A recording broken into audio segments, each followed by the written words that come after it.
जय भीम, जय भारत, जय संविधान, जय मंडल, जय जोहार। और आज ये अचानक से फेसबुक लाइव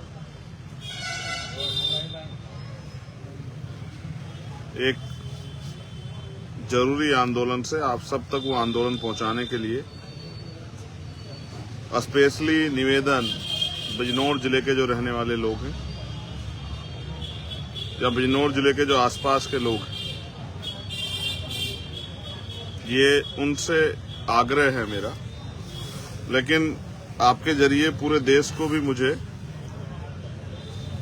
ये बताना है कि हम लोग कहाँ हैं और क्या हो रहा है। प्रिय साथियों, समय समय पे बहुजन समाज में जन्मे सभी संतों, गुरुओं, महापुरुषों को नमन करता हूं। आज हम लोग हैं नगीना लोकसभा के जिला बिजनौर में कलेक्ट्रेट यानी कि जिला अधिकारी कार्यालय पर। और क्यों है उसका कारण है कि अभी मैं 3 दिन पहले एक गांव में सभा कर रहा था। सभा के दौरान एक महिला, एक मां मेरे पास पहुंची और उसने मुझे बताया कि यहाँ गुलदार का आतंक है। गुलदार, आप उसको लेपर्ड भी कह सकते हैं,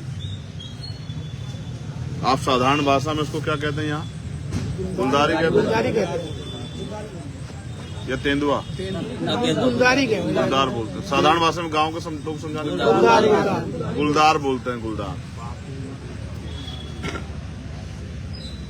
तो यहाँ पिछले कुछ समय में बिजनौर, अगर आप बिजनौर को ऐतिहासिक देखोगे तो बिजनौर उत्तराखंड यूपी बॉर्डर है। बिजनौर के बाद उत्तराखंड शुरू हो जाता है। एक तरफ जिला हरिद्वार, दूसरी तरफ जिला उधम सिंह नगर।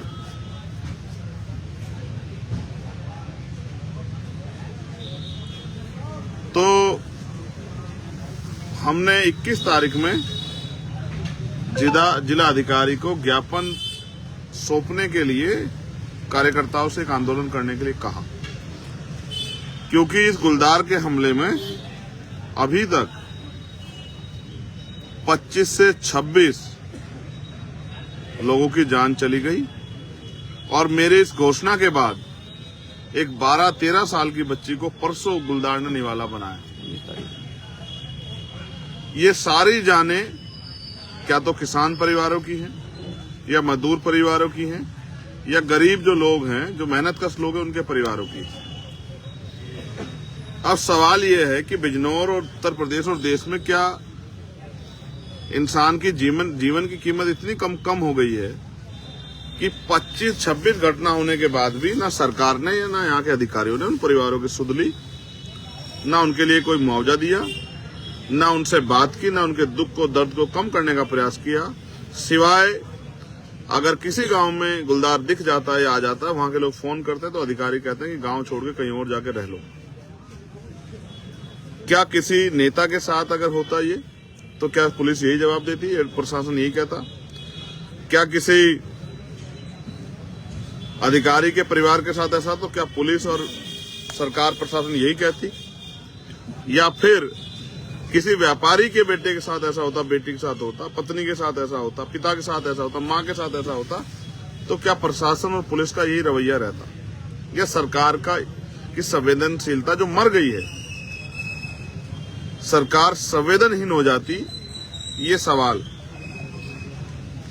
यहाँ के जिलाधिकारी, क्योंकि उनके पास जवाब नहीं है और उनको जवाब देना है, हम यहाँ जवाब मांगने के लिए बैठे हैं, तो वो यहाँ से नदारद, क्योंकि 2 दिन बाद मुख्यमंत्री की रैली है, वो उसका बहाना बना के यहाँ से इधर उधर। लेकिन सवाल ये है कि 26 लोगों की जान चली गई और किसी को कोई फर्क नहीं पड़ा।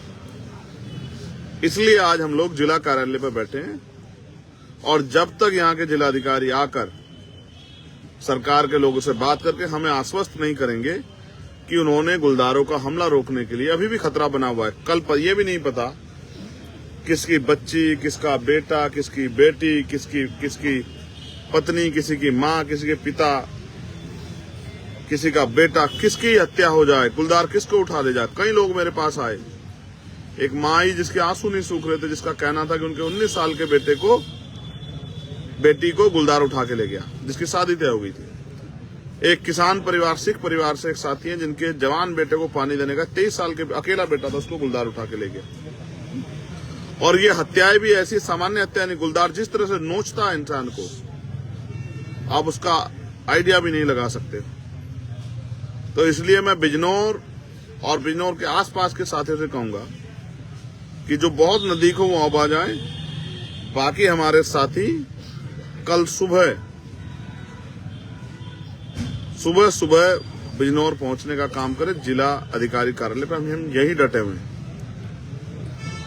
क्योंकि बहुत ज्यादा मीडिया में इस खबर को नहीं रखा जाएगा, बहुत अखबारों में नहीं छपेगी, लेकिन हमारे पास ये एकमात्र साधन है सोशल मीडिया, जिसके जरिए हम आवाज उठा सकते हैं। आप महसूस कीजिए, बहुत सारे ऐसे लोग हैं जिनकी जीविका वो इसी तरह चलती है कि सुबह वो खेत में काम करने जाएं या मजदूरी करने जाएं, मजदूरी करने जाएं, लेकिन आज उन सब पे रोक लग गई है और वो लोग भूख से मर रहे हैं, क्योंकि उनको ये नहीं पता कि वो जाएंगे तो अपने बच्चों के लिए 2 टाइम का भोजन लेने के लिए, भोजन की व्यवस्था करने के लिए, और कहीं ऐसा ना हो किसी गुलदार का भोजन बन जाए। मजदूर खेत पे नहीं जा पा रहा है, महिलाएं घर से बाहर नहीं निकल पा रही, बच्चे स्कूल नहीं जा पा रहे हैं। और ये आजाद भारत है, गुलाम भारत नहीं है कि कोई सुविधाएं नहीं है। जैसा मैंने कहा, अगर ये ताकतवर लोगों के साथ होता तो अभी तक वहां बैरिकेडिंग लग गए होते, तार बाड़ हो गई होती, फोर्स बुला ली गई होती, बड़े बड़े। अब आपको जानकर अचरज होगा कि गुलदारों की संख्या से भी कई गुना कम पिंजरों की व्यवस्था प्रशासन पे है।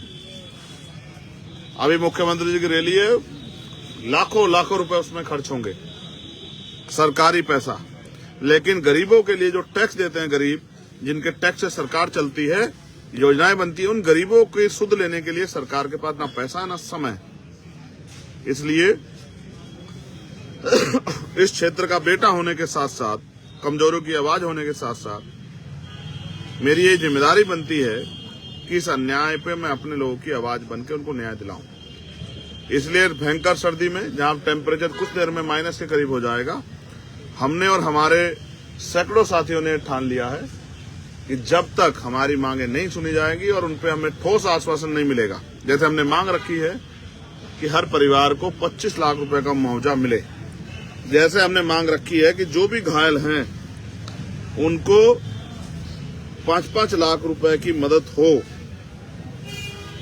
क्योंकि ये सामान्य घटना नहीं है, ये अपने आप से किसी की जान नहीं गई है, ये प्रशासन, सरकार, पुलिस की लापरवाही से ये घटनाएं हुई हैं। इसलिए इसके लिए सरकार भी पूर्ण रूप से दोषी और प्रशासन भी, और इसीलिए यहाँ के जिलाधिकारी आंख नहीं मिला पा रहे हैं, क्योंकि उनको जवाब देना पड़ेगा कि 3 महीने से घटना चल रही है, आपने क्या कार्रवाई करी, उन पे शब्द नहीं होंगे बताने के, इसलिए वो मुंह छिपाए घूम रहे हैं, हमारे सामने नहीं आ रहे हैं। लेकिन वो मुंह छिपाए घूमे या सामने ना आए, इससे फर्क नहीं पड़ता, जनता की आवाज हमें उठानी पड़ेगी। जब तक हम सदन में नहीं है तब तक सड़कों पर उठाएंगे, धूप, आंधी, सर्दी, बारिश का सामना करते उठाएंगे, और जब हम सदन में जाएंगे तो सदन के पटल पे इन बड़ी बड़ी समस्याओं को, जिनको समस्या नहीं माना गया, उठाने का काम करेंगे और जनता की आवाज बनकर उनके जिंदगी में परिवर्तन कराने का काम हम लोग करेंगे। इसलिए अभी हम जिला अधिकारी कार्यालय में, मेरा बहुत बड़ा बहुजन समाज यहाँ रहता है, शायद उनको भी सूचना नहीं, इस लाइव के बाद सूचना पहुंचेगी कि उनका बेटा, उनका भाई चंद्रशेखर आजाद जिलाधिकारी कार्यालय में खुले आसमान के नीचे उनके हकों की लड़ाई लड़ने के लिए बैठा है, और वो उनसे अपील कर रहा है कि वो आए और यहाँ इस आंदोलन को मजबूत करें, जिससे ये निकम्मी, गूंगी, बहरी सरकार और इनके तानाशाह अधिकारी कर्मचारी गरीबों की, कमजोरों की आवाज सुने। इसलिए मैं आपसे अपील करूंगा, बिजनौर आसपास जो नजदीक हों, बिजनौर शहर के लोग, आसपास के लोग, वो अभी आ जाएं, और जो दूर के लोग हों वो कल सुबह जो है जिला अधिकारी कार्यालय पर जरूर पहुंचे। मैं आपको यही मिलूंगा इस लड़ाई को, संघर्ष को आगे बढ़ाते, क्योंकि ये जनहित की लड़ाई है, जनता की लड़ाई है, गरीब, किसान, नौजवान, मजदूरों की लड़ाई है, और इस लड़ाई को लड़ना ही उनको न्याय दिलाना ही, उनके अधिकार की रक्षा करना ही, लोकतंत्र और संविधान की रक्षा करना ही हमारी जिम्मेदारी। इसलिए हम लोग यहाँ मैदान में डटे। बहुत बहुत धन्यवाद। जय भीम, जय भारत, जय मंडल, जय जोहार, जय संविधान, जय जवान, जय किसान। आप सभी के लिए मंगल कामनाएं। ये बात आपको इसलिए बतानी थी कि आज की सरकारों के लिए पूंजीपतियों की जिंदगी की वैल्यू है। कोई एक पैसे वाला व्यापारी पूंजीपति मरता है, कानून बदल जाते हैं, लेकिन 26 लोगों की जान जाने के बाद भी किसी को कोई फर्क नहीं पड़ा। ये भारतीय जनता पार्टी की उत्तर प्रदेश की सरकार के नेतृत्व में हो रहा है, मुख्यमंत्री जी के नेतृत्व में हो रहा है। इसलिए मेरी जिम्मेदारी बनती है कि उनकी आवाज उठा के उनको न्याय दिलाने का काम करूं, उन परिवारों के आंसू पूछने का काम करूं। बहुत बहुत धन्यवाद। जय भीम, जय भारत।